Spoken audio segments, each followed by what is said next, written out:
जी, तो as we discussed कि हम एक लाइव सेशन करेंगे और जो प्री रिकॉर्डेड लेक्चर्स हैं, पहले तो आप लोग ये बता दें कि सब प्री रिकॉर्डेड लेक्चर जो हैं वो सबको मिल गए हैं अपने एलएमएस के थ्रू। मुझे चैट में ही बता दें ताकि मुझे आइडिया हो जाए। Okay, fine.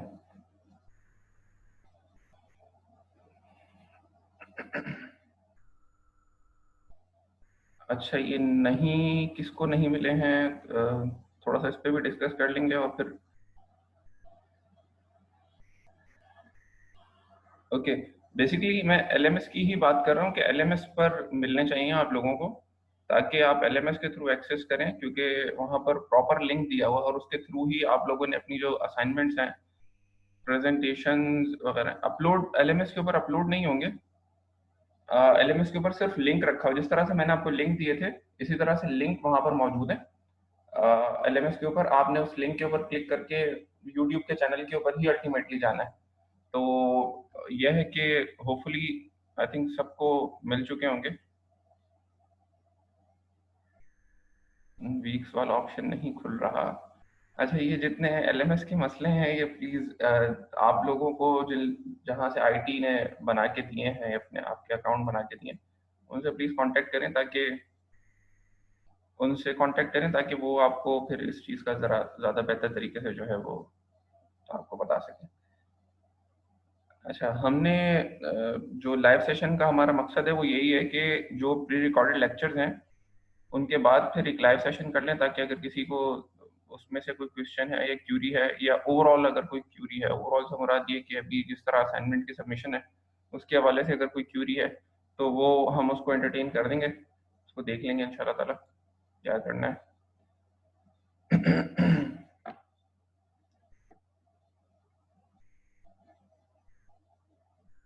ओके, तो अगर किसी के कोई क्यूरीज हैं तो प्लीज़ वो अपना हैंड रेज कर ले। विशाल साहब हैं, इनको मैं अनम्यूट कर रहा हूँ। विशाल, अपने आप को आप अपना माइक खोलिएगा प्लीज। जी सर। जी, जी विशाल, जी सर। आपने हैंड रेज किया है। सर मैंने हैंड रेज बाय मिस्टेक हो गया होगा। ऐसा कोई पता नहीं। जी, क्यूरी अगर आपकी है तो ठीक है, नहीं तो अदरवाइज फिर दूसरे को चांस दे देते हैं, किसी को कोई और को। सर मुझे असाइनमेंट के हवाले से कुछ पूछना था सर। जी जी प्लीज। सर इसकी डेडलाइन आपने बताई थी इसकी शायद। डेडलाइन मैंने वैसे टेंटेटिवली जो डेडलाइन रखी है वो 18th ऑफ जून मैंने कहा है कि 18th ऑफ जून तक आप सबमिशन कर दें, यानी by next week, by next Wednesday तक जो है इसकी सबमिशन कर दें, ताकि आप लोगों के लिए भी आसानी रहे और एक दफ़ा मुझे भी पता चल जाए कि सब लोग एक पेज के ऊपर हैं, एक लेवल पर पहुंच गए, तो ज़रा बेहतर रहेगा। 18 वैसे तो ठीक। 1 जून तक थी इसकी डेडलाइन, बट ये है कि for the greater interest of the whole class तो इसको 18 जून तक एक्सटेंड कर दिया।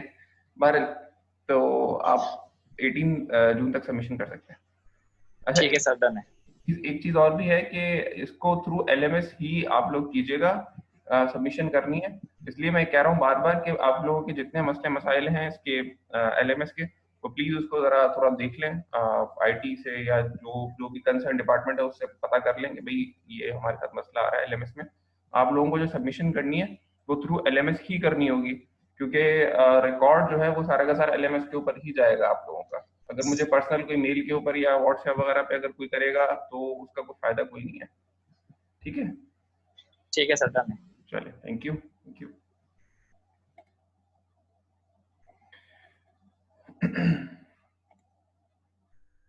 जी, और क्वेश्चन किसी का? आप क्वेश्चन जो है वो चैट के ऊपर भी लिख सकते हैं, मैं चैट में देख लूंगा। लास्ट लास्ट वीक जो लास्ट वीडियोस थी वीक 9 की, उनमें से कोई क्वेश्चन है वीडियोस के अंदर से, लेक्चर में से कोई क्वेश्चन है, क्यूरी है, तो प्लीज वो बता दीजिए। एहतिशाम उद्दीन खान साहब, आप, मैं आपका माइक अनम्यूट करता हूँ, आप अपना हैंड, जिसने कोई क्यूरी करनी है प्लीज हैंड रेस कर लीजिए, हैंड रेस का ऑप्शन नीचे ही मौजूद है। आपकी सेटिंग, आप जहाँ पर सेटिंग का ऑप्शन होगा वहाँ पर हैंड रेस का ऑप्शन मौजूद है, ताकि मुझे पता चल जाए कौन क्यूरी करना चाह रहा है। चैट में तो इस तरह थोड़ा मुश्किल हो जाएगा और मुझे ढूंढना भी मुश्किल हो जाएगा।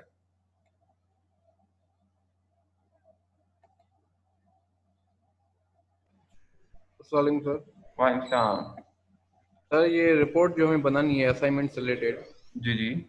सर उसमें सर बॉडी मटेरियल वगैरह और सर थीसिस भी डालना लाजमी है सर उसमें? थीसिस तो as such I didn't say कि थीसिस उसके अंदर आप लोग इंक्लूड करें, क्योंकि थीसिस जो है वो रिक्वायरमेंट नहीं है।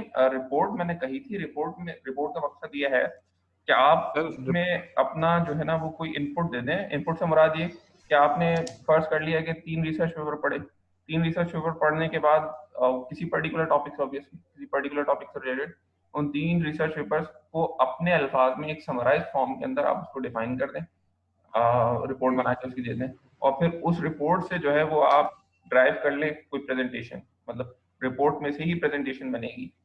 तो बस ये दो तो चीजें मतलब रिपोर्ट। स्कॉलर्स, सर मतलब स्कॉलर्स पढ़ के फिर उसको समराइज कर दें, बस यही ना? जी जी जी, बिल्कुल बिल्कुल इसी तरह है। बट ये ना कीजिएगा कि कोई इस तरह का टॉपिक हो कि बुक के कोई चैप्टर है या कोई इस तरह की चीज हो ना, यानी नहीं सर। बहुत ही कोई सिंप्लीफाइड किस्म की चीज ना हो, क्योंकि ये आप लोगों के सेशनल मार्क्स हैं, 40% जी मार्क्स हैं। सर। तो प्लीज इसका ख्याल रखिएगा थोड़ा सा। सर हाई लेवल लैंग्वेज और लो लेवल लैंग्वेज जो है, जी जी। Sir low level language sir computer के लिए आसान है, और sir programmer, sir how can programmer understand the low level language? Sir इसमें थोड़ा मुझे How डाउट था। can a programmer understand the low-level language? Yes sir. Obviously, he or she has to understand the dynamics, syntaxes, as well as the semantics of the low-level language. मतलब ये कि sir as आप, a normal person, हाँ जी कोई normal person बैठा है as a programmer होगा तो वो लेवल लेवल लैंग्वेज को समझ पाएगा। Sir as a human being जैसे कोई आम आदमी हो, वो हाई लेवल लैंग्वेज को देख के समझ जाएगा, ठीक है, प्रोग्रामर भी एज वेल एज वो भी समझ जाएगा, लेकिन लो लेवल लैंग्वेज तो आम आदमी तो नहीं समझ पाएगा ना प्रोग्रामर के अलावा। देखिए लो ऐसे लेवल, कोई टिप्स या कुछ? हाँ लो लेवल लैंग्वेज का ये है कि लो लेवल लैंग्वेज को इसीलिए आर्किटेक्चर के हार्डवेयर के करीब कहा जाता है कि वो अंडरस्टैंडेबल इजीली नहीं होती। तो हम्म, अंडरस्टैंडेबल इजी नहीं है, इसीलिए तो इसके ऊपर मेहनत की जाती है ज़रा ज़्यादा। इसमें इशू ये है कि आप इसको अंडरस्टैंड कर सकते हैं, बट आप जब इंस्ट्रक्शन, जो जिस तरह से हमने अभी लेक्चर्स भी चल रहे हैं तो लेक्चर्स के अंदर भी डिफाइन किया गया है, बहुत सारी इंस्ट्रक्शंस ऐसी हैं जो कि सेल्फ डिफाइनिंग है। यानी जैसे ऐड की इंस्ट्रक्शन हो गई, सब्ट्रैक्ट की इंस्ट्रक्शन हो गई, इनके छोटे छोटे से नेमोनिक्स हैं। जैसे ऐड हो गया, SUB हो गया, सब हो गया, तो ये इनके थ्रू आपको एक जिस्ट मिल जाता है, आपको एक छोटा सा थोड़ा सा आपको एक आइडिया हो जाता है कि इंस्ट्रक्शन कर क्या रही है, किस चीज से रिलेट कर रही है। तो वैसे तो यस यू आर राइट कि these are not fully understandable by some human, but ये हो जाता है कि कुछ ना कुछ आइडिया हो जाता है कि एक नॉर्मल ह्यूमन, वैसे तो किसी नॉर्मल ह्यूमन बीइंग को जरूरत नहीं है असेंबली लैंग्वेज के लिए, तो पर्टिकुलर कोई यस सर। टेक्निकल है तो बंदा उसको ज्यादा जरूरत होती है।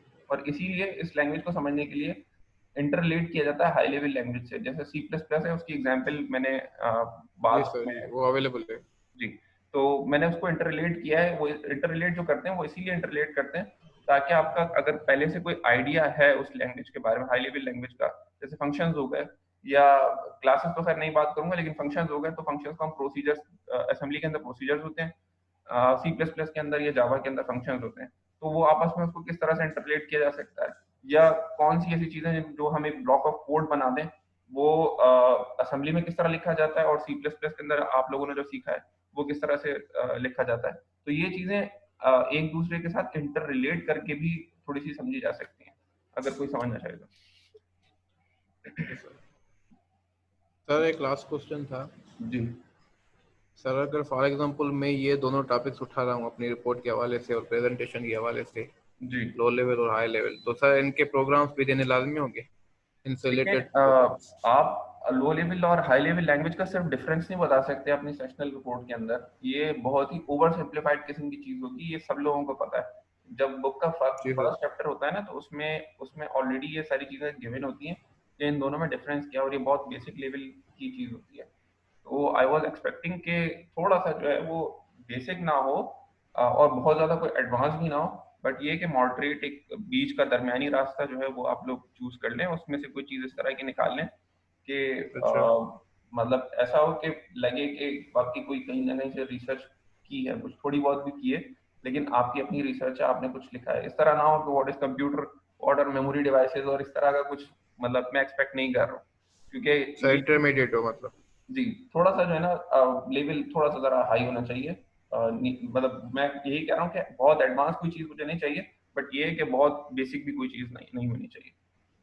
चलिए सर, थैंक जी यू सर। चलें, thank you thank you. Okay, Zainul Abidin unmute कर दिया है मैंने, आप माइक ऑन कर लें। अस्सलाम वालेकुम सर। माइक सलाम। सर कुछ सवालात हैं। पहला सवाल ये है कि सर अगर हम कोई भी रिपोर्ट या जैसे थीसिस या असाइनमेंट के हवाले से जी उसमें सर डायग्राम या ग्राफ देना ज़रूरी है? देखिए, अगर रिक्वायरमेंट है तो आप दे दें, अगर रिक्वायरमेंट कोई नहीं है तो फिर देने की ज़रूरत भी नहीं है। आपका कोई टॉपिक इस तरह का है जिसमें रिक्वायरमेंट बनती है तो yes you have to submit those diagrams और as well as simulation with your report. But ये है कि अगर कोई कोई टॉपिक इस तरह का है जिसकी कोई रिक्वायरमेंट नहीं है इस तरह की डायग्राम वगैरह की, तो आपको ज़रूरत नहीं है कोई डायग्राम बनाने की। बट आई एम एक्सपेक्टिंग कि जितने भी रिपोर्ट्स होंगी या जितनी भी आप सबमिशन करेंगे, उन तमाम के अंदर जो आप लोगों ने टॉपिक की सिलेक्शन की होगी उसमें कहीं ना कहीं ज़रूरत पड़ रही होगी ब्लॉक डायग्राम की, क्योंकि इस तरह नहीं है कि आप सिर्फ थ्योरेटिकल, यानी कोई अंग्रेजी मैं एक्सपेक्ट नहीं कर रहा हूँ कि इंग्लिश जो है वो कहीं लिखी हुई हो।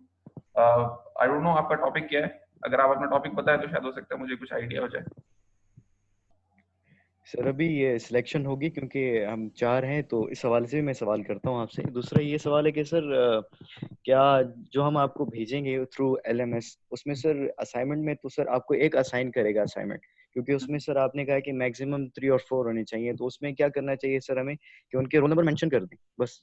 जी रोल नंबर मेंशन कर दीजिएगा, बट अपनी जो असाइनमेंट है वो तमाम लोग, अगर 4 स्टूडेंट्स हैं तो चारों स्टूडेंट जो है वो अपनी सबमिशन एलएमएस पे जरूर करेंगे। मतलब बेशक एक ही हो, रिपोर्ट एक ही हो, चारों के चारों सबमिशन करेंगे, क्योंकि हर एक की इंडिविजुअल जो है वो असेसमेंट होगी। तो क्योंकि इंडिविजुअल असेसमेंट होगी इसलिए जो है वो जरूरी है कि सबका करना जरूरी है। तमाम लोग जो है वो अपनी सबमिशन करें।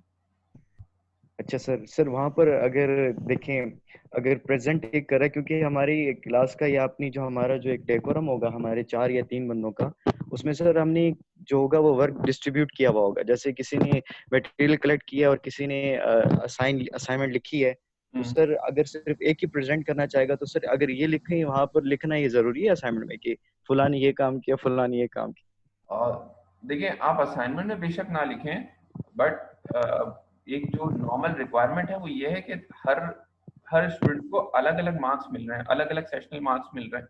तो क्योंकि अलग अलग सेशनल मार्क्स मिल रहे हैं और आपने रिपोर्ट 4 स्टूडेंट्स ने कंबाइन करके एक रिपोर्ट बनाई है, तो यू हैव टू जस्टिफाई कि हर स्टूडेंट ने क्या काम किया।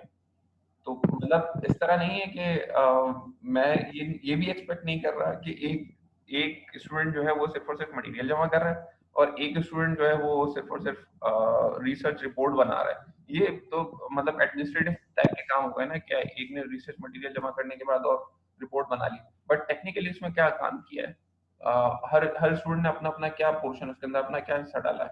तो वो जरूर प्लीज थोड़ा सा ख्याल रखिएगा।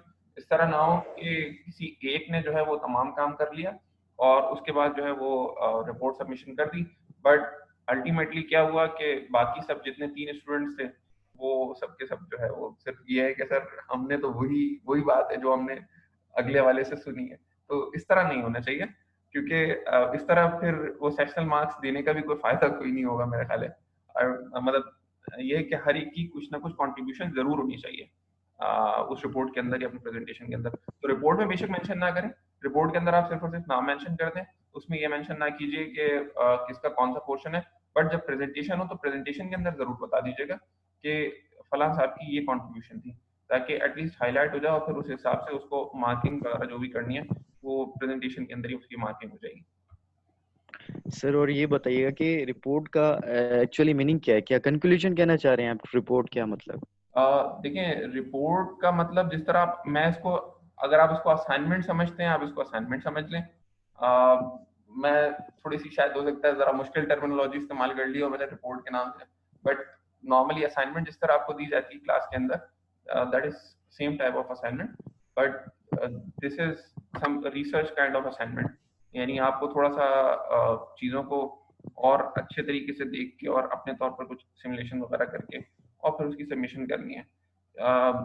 I am doing this so because आप जो है वो जब फोर्थ ईयर के अंदर या अपनी जब थीसिस वगैरह की तरफ जाएंगे तो you have to write up something about your topic और योर फाइनल प्रोजेक्ट, तो उसमें उस तरह का कुछ पैटर्न होना चाहिए, क्योंकि आम जो रिसर्च रिपोर्ट सॉरी असाइनमेंट जो होती है वो उसके सेशनल मार्क्स बहुत कम होते हैं, तो 5% समथिंग कुछ सेशनल मार्क्स होते हैं जो कि इतना ज़्यादा मैटर नहीं करता। उसमें अगर आपने कोई चीज़ मतलब कोई बहुत हाई लेवल की नहीं भी की हुई है तब भी कोई इशू नहीं होता, आपने बेसिक कोई चीज़ सबमिट कर दी, दैट इज फाइन। बट जब 40% सेशनल मार्क्स की बात है तो इसका मतलब आपका कंप्लीट मिड टर्म जो है वो इसके अंदर कवर हो रहा है। तो इसलिए प्लीज़ जो कुछ भी सबमिशन करेंगे उसमें थोड़ा सा कोई रिसर्च वाला पहलू जरूर होना चाहिए। रिसर्च से मुराद कोई ऐसी चीज़ होनी चाहिए जो कि आप लोग कहीं से कोई नई चीज़ ढूंढ के लेकर आए, ये नई ना भी हो बट ये है कि जो चीज़ें ऑलरेडी एग्जिस्ट कर रही हैं वहाँ उनमें उन टॉपिक्स के अंदर से कुछ ना कुछ इस तरह का कुछ नया ढूंढ कर मतलब उसमें इंक्लूड होना चाहिए और उसमें अपनी मेहनत कुछ होनी चाहिए। ठीक है सर, शुक्रिया sir. Okay, thank you. Okay Jain के बाद हैं दुआ आसिफ। ओके दुआ, आपको अनम्यूट कर दिया है, आप माइक ऑन कर लीजिएगा दुआ अपना। सर अस्सलाम वालेकुम। वालेकुम सलाम। सर आपसे ये पूछना था, आपने अभी कहा कि असेंबली की बुक में से हम कोई टॉपिक मतलब सेलेक्ट नहीं कर सकते, तो सर मैंने उसमें से टॉपिक सेलेक्ट किया है लेकिन उसमें सिर्फ थ्योरी नहीं है, उसमें मैंने खुद अपने 2-3 प्रोग्राम बनाए खुद से, तो सर क्या वो टॉपिक दोबारा से चेंज करूँ? नहीं नहीं, मैंने इस तरह नहीं कहा कि बुक से मुराद मेरी ये थी कि जिस तरह अभी हमने बात की कि फर्स्ट चैप्टर है, फर्स्ट चैप्टर के अंदर हमें पता है कि बहुत सारी बेसिक बातें लिखी हुई होती हैं, तो बेसिक्स नहीं होनी चाहिए। अगर आपने कोई प्रोग्राम बना लिए हैं, यस दैट इज गुड। आपने अगर कोई किसी मतलब इवन बुक के अंदर से ही आपने रीडिंग मटेरियल नोट करने के बाद अपना कुछ कर लिया उसमें, यानी अपना कोई कोड बना लिया है, then that is very good, बहुत अच्छी बात है, उसमें से कर लें, मुझे कोई एतराज नहीं है। बट ये है कि सेम कोड रिपीट नहीं होना चाहिए, यानी बुक का कोड रिपीट नहीं होना चाहिए। आपको फिर कुछ ना कुछ उसमें नो सर, नो सर। जी सॉरी सर कैलकुलेटर वगैरह इस तरह के कोड बनाए, बाकी बुक का कोई कोड नहीं लिया मैंने। अच्छा ठीक है, सही है, बेशक आप कैलकुलेटर बना लें, बट चलें ठीक है। लेकिन यह है कि बुक के अंदर से कोई चीज़ रिपीट इसलिए नहीं होनी चाहिए क्योंकि ऑलरेडी वो तमाम चीज़ें बुक का हिस्सा है, बुक का पार्ट है, उसमें फिर आपका कोई कंट्रीब्यूशन एज सच वो नहीं होगा ना। मतलब आपने सिर्फ एग्जीक्यूट कर दिया कोड और एग्जीक्यूट करने के बाद आपने उसकी सबमिशन कर दी, तो उसमें आपका पार्ट नहीं होता। बट ये है कि अगर आप कोई कैलकुलेटर या इस तरह की कोई चीज़ बना रही हैं तो यस इट्स फाइन, मेरा ख्याल है ठीक है। Thank you sir.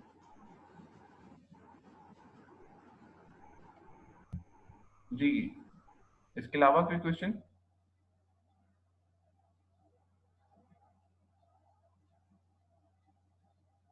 Okay, so after दुआ अबसार, एम अबसार जी, अबसार अपना माइक ऑन कर लीजिएगा। अस्सलाम वालेकुम सर। वालेकुम सलाम। सर असाइनमेंट को थोड़ा एक्सप्लेन कर दें, क्या क्या इसमें ऐड करना है, कंफ्यूजन है कुछ। मुझे अपनी कंफ्यूजन बता दीजिए ताकि मैं उस हिसाब से, बाकी सब लोगों को मेरे ख्याल आई थिंक बहुत क्लियर है, इसलिए वो अपने स्पेसिफिक क्वेश्चंस करें। मुझे प्लीज़ अगर आप थोड़ा सा स्पेसिफिक होके बता देंगे कि आपको क्या चीज़ समझ में नहीं आई है तो फिर मैं उस हिसाब से आपको गाइड कर दूँ। जी सर, एक्चुअली मैंने क्लास अटेंड नहीं की थी, मुझे असाइनमेंट का नहीं मालूम, जो एक्सप्लेन कर दें। आपने एक क्लास अटेंड नहीं की, आपने सारी क्लासेस अटेंड नहीं की हैं? सर सारी नहीं गई, अभी अच्छा ऑनलाइन कर रहे हैं। अच्छा अच्छा अच्छा अच्छा, चलें। तो बहरहाल ग्रुप है एक हमारा, फेसबुक के ऊपर ग्रुप बनाया हुआ है, वहाँ पर इससे रिलेटेड, असाइनमेंट से रिलेटेड तमाम डिटेल्स ऑलरेडी मौजूद हैं।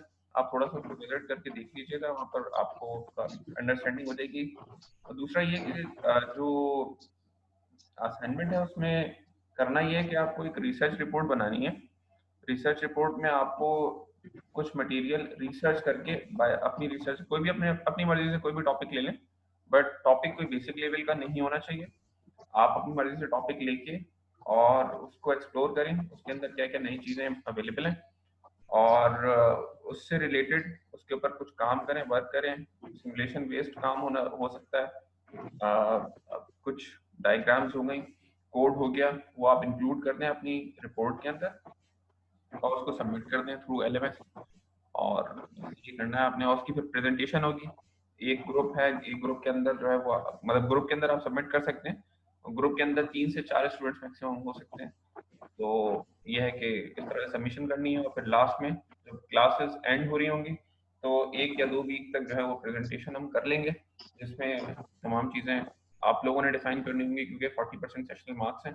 प्रेजेंटेशन आप लोगों ने देनी होगी, 5 से 10 मिनट की प्रेजेंटेशन होगी, और हर बंदा जो है वो अपना अपना पार्ट डिफाइन कर देगा, या बता देगा। या इवन अगर एक स्टूडेंट डिलीवर कर रहा है तो वो एक स्टूडेंट बाकी तमाम का पार्ट्स डिफाइन कर देगा, बाकी सब ने क्या किया, और फिर बाकी सब लोगों की क्यूरी हो जाएगी। इस तरह से ये टोटल ओवरऑल ये आपके लिए भी है, और बाकी सब जो अभी मौजूद हैं तमाम के लिए भी है, जितनी सारी एक्सप्लेनेशन मैंने दी। सर मेरे साथ ग्रुप नहीं है तो सोलो कर सकते हैं सबमिशन? जी हाँ, बिल्कुल। आप अगर अकेले सबमिशन करना चाह रहे हैं तो बिल्कुल कर सकते हैं। Thank you sir. Thank you, thank you.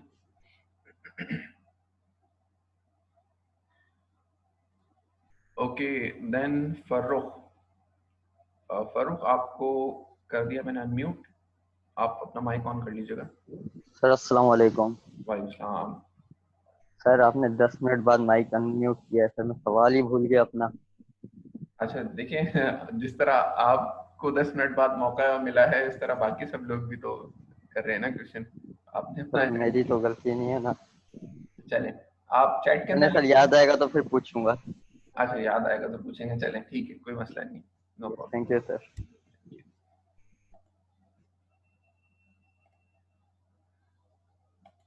Ji Jain. Sir एक सवाल है, वो ये कि असाइनमेंट के रिलेट कि असाइनमेंट लेंथी और इसका क्या चक्कर है सर, लेंथी है कि नहीं है, इसके मतलब बताइए। लेंथी मतलब मैं समझा नहीं, लेंथी से हो रहा है मतलब कि सर उसमें कोर्स कंटेंट ज्यादा हो और बहुत एक्स्ट्रा ऑर्डिनरी बन के उसे डिफाइन किया गया हो, ऐसा भी तो हो सकता है ना सर, अगर वो जी जी जैन मैंने अभी किसी का आंसर किया था, मैंने यही कहा है कि उसमें मैं कोई एक्सपेक्ट नहीं कर रहा आपको बहुत एडवांस लेवल की चीज करें, यानी आपको रिसर्च पेपर लिख के ला दें। I am not expecting this.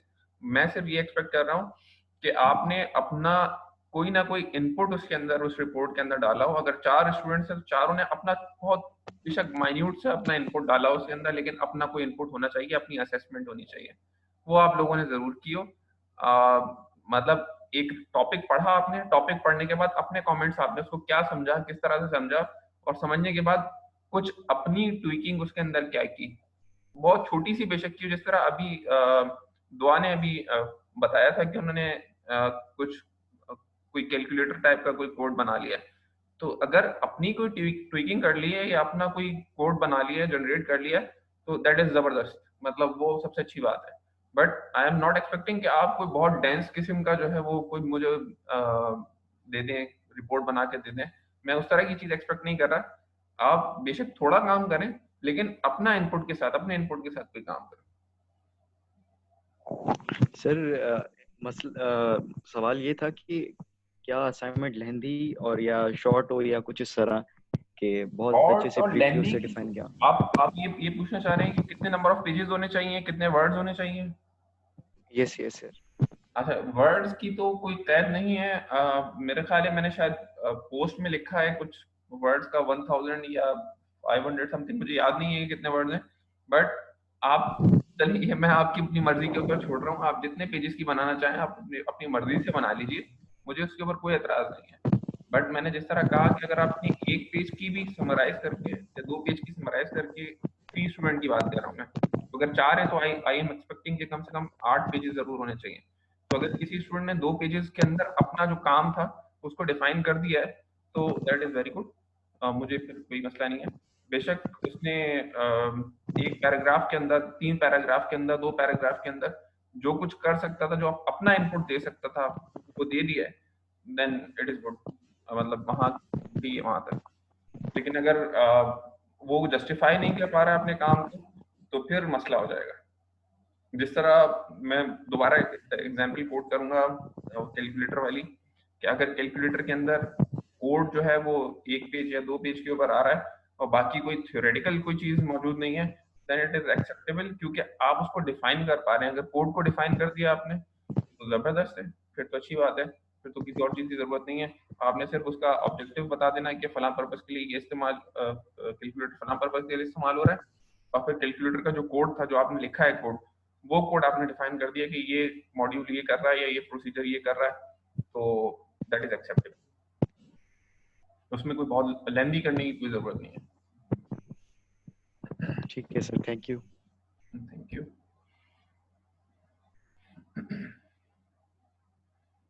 अच्छा जी, इसके बाद हैं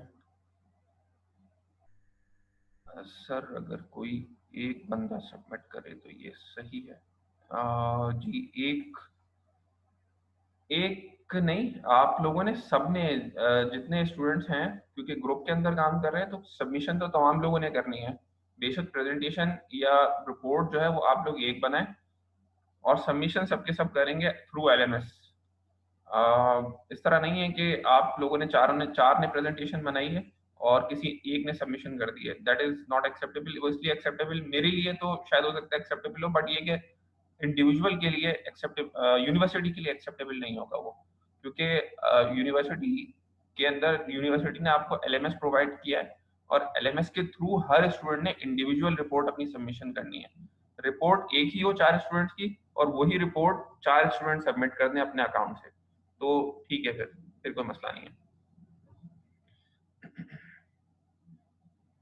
इसके बाद एहतिशाम साहब, मैं आपका क्वेश्चन नहीं समझा। यूनिवर्सिटी तो जनवरी में खुलेगी तो फिर ओपन होने की कोई उम्मीद, यूनिवर्सिटी ओपन होने की कोई उम्मीद, यूनिवर्सिटी आप अगर पूछना चाह रहे हैं कि क्लासेस के लिए, तो आई डोंट नो कि क्लासेस का क्या सिचुएशन है, बट ऑनलाइन क्लासेस तो रहेंगी अभी फिलहाल। नजम साहब, ऑलरेडी जो डेट है इसकी, वो मैंने 1 जून से लेकर इसको आगे 18 जून तक कर दिया है, तो इसलिए आप कोशिश करें कि 18 जून तक ही सबमिशन कर दें।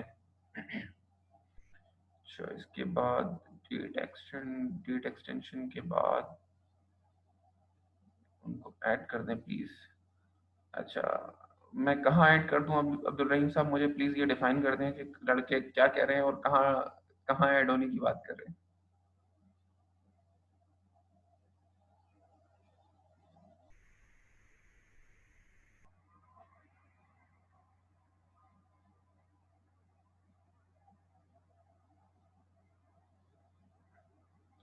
जी हफ्सा, जो कोड से रिलेटेड है, देखें, जरूरी नहीं है असेंबली का कोड हो। आप कोड जो है वो बेशक माइक्रो प्रोसेसर पार्ट है, बट माइक्रो प्रोसेसर के ऊपर भी तो असेंबली लैंग्वेज ही चल रही है ना। आ, आप कोड बेशक C++ का अगर करना चाह रहे हैं, यस इट्स एक्सेप्टेबल, बट मैं दोबारा यही कहूँगा कि आपको डिफाइन फिर आप लोग करेंगे कि वो कोड जो भी लिखा हुआ है वो आप लोगों ने डिफाइन करना होगा, तो दैट इज एक्सेप्टेबल, कोई इशू नहीं है।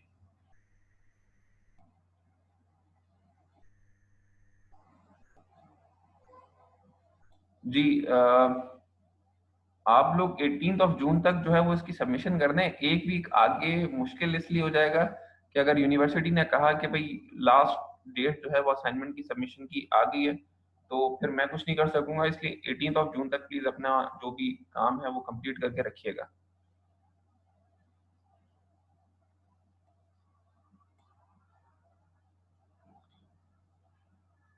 अच्छा, इस मीटिंग में ऐड करने के लिए मैंने सिर्फ एक छोटी सी अर्ज ये की थी कि अपने नाम के साथ अपना रोल नंबर लिख के और सबमिशन ये जो जब ज्वाइन करेंगे मीटिंग तो अपना नाम और रोल नंबर के साथ जो है वो ज्वाइन कर लें, तो मेरे लिए आसानी रहेगी। ताकि नाम बहुत अजीब अजीब किस्म के नाम जो है ना वो सामने आ जाते हैं, तो फिर उनको थोड़े से वेग लगते हैं नाम, इसलिए उनको ऐड करना मुनासिब नहीं है। तो अपने नाम के साथ और अपने रोल नंबर के साथ अगर आप लोग ऐड होंगे तो फिर आराम से ऐड हो जाएंगे मीटिंग के अंदर। और बाकी इस मीटिंग की रिकॉर्डिंग जो है वो आप लोगों को मिल जाएगी। अच्छा जैन, ज़रा जल्दी से क्वेश्चन कर लीजिएगा क्योंकि मीटिंग का टाइम बिल्कुल ही शॉर्ट है। मतलब 5 मिनट से भी शायद मेरे खाली कम रह गए हैं। मैं आपको अनम्यूट करूं? जी सर सवाल ये है कि सर लैब का क्या चक्कर है सर, लैब कैसे होगी, कैसे जी, ये बताइए। लैब के लिए अभी सिचुएशन ये है कि लैब जो है वो अभी फ़िलहाल ऑन होल्ड है। यानी अभी कोई प्रैक्टिकल्स के हवाले से फ़िलहाल कोई पॉलिसी एज़ सच डिफ़ाइन नहीं हुई है यूनिवर्सिटी की तरफ से। तो मीनवाइल आपको आपके पास सिर्फ़ और सिर्फ़ अभी थ्योरेटिकल लेक्चर्स ही हैं। तो जैसे ही कोई पॉलिसी इस तरह की डिफ़ाइन हो जाती है तो फिर ये है कि प्रैक्टिकल्स की तरफ आएँगे। बट ये है कि जो पुराने मतलब जो क्लास में हम पहले देख चुके हैं दूसरे प्रैक्टिकल्स, वो आप लोग अपना थोड़ा-सा उसकी तैयारी ज़रूर रखिएगा। मतलब विजुअल स्टूडियो 2019 के ऊपर हमने किए थे, प्रैक्टिकल्स किए थे, लैब्स की थी, तो उनको आप थोड़ा ज़रूर रिव्यू कर लीजिएगा, रिवीजन उनका एक दफ़ा कर लीजिएगा, ताकि आगे अगर होती हैं लैब्स होती हैं तो लैब्स भी इसी तरह ही होंगी। लैब्स के अंदर भी यही सेम ऑनलाइन सिचुएशन ही रहेगी। वो भी इसी तरह से फॉर्मल डिलीवरी, मतलब अगर प्री रिकॉर्डेड करना हुआ तो उसको प्री रिकॉर्डेड करके और लैब्स को अपलोड कर दूंगा मैं। लेकिन अभी फ़िलहाल जो है वो इस हवाले से यूनिवर्सिटी की भी कोई पॉलिसी नहीं है। फ़िलहाल यूनिवर्सिटी ने जो डिफ़ाइन किया है वो थ्योरेटिकल लेक्चर्स के हवाले से ही गाइडलाइन दी है। तो अभी हम उसी की ओर लेकर चल रहे हैं। जब प्रैक्टिकल्स का होगा तो फिर प्रैक्टिकल्स के हवाले से कोई ना कोई अपडेट आ जाएगी। एहतिशाम जी, एहतिशाम जी। सर एलएमएस पे सर आपने आप बोल रहे हैं कि मैंने अपलोड किया, हम एलएमएस चला रहे हैं तो वहाँ पे कुछ भी नहीं आ रहा। तो काइंडली आप जो लिंक्स हैं आपके वीडियो के वो आप व्हाट्सएप ग्रुप पे सेंड कर देंगे जी, मैं या फेसबुक पे? व्हाट्सएप पे भी कर देता हूँ और साथ-साथ व्हाट्सएप के साथ बेहतर ज़्यादा ये रहेगा कि आप फेसबुक ग्रुप भी ज्वाइन कर लें। इसलिए कि जी सर, वो फेसबुक, ज्वाइन है। हाँ, वहाँ पर ऑलरेडी अवेलेबल हैं वो लिंक्स ना। अगर आप ग्रुप पे जाके देखें तो वहाँ पर ऑलरेडी सब चीज़ें अवेलेबल हैं। चलें ठीक है, मैं देखता हूँ। ठीक है, अगर किसी का कोई क्वेश्चन नहीं है तो फिर हम इसको एंड करते हैं। और दूसरा, एज आई सेड कि वीक में एक दफ़ा जो है वो हम ऑनलाइन सेशन करेंगे, तो प्लीज़ अब ये नेक्स्ट वीक में, अब ये वीक 10 है तो वीक 10 के जितने लेक्चर्स हैं वो इंशाल्लाह ताला मैं अपलोड कर दूंगा। फिर नेक्स्ट वीक में, उससे नेक्स्ट वीक में कोई क्यूरीज वगैरह आपकी हो लेक्चर से रिलेटेड या वैसे, तो फिर वो आप लोगों से कर लीजिएगा। ठीक है जी, चलें, थैंक यू वेरी मच, बहुत शुक्रिया, अल्लाह हाफिज़।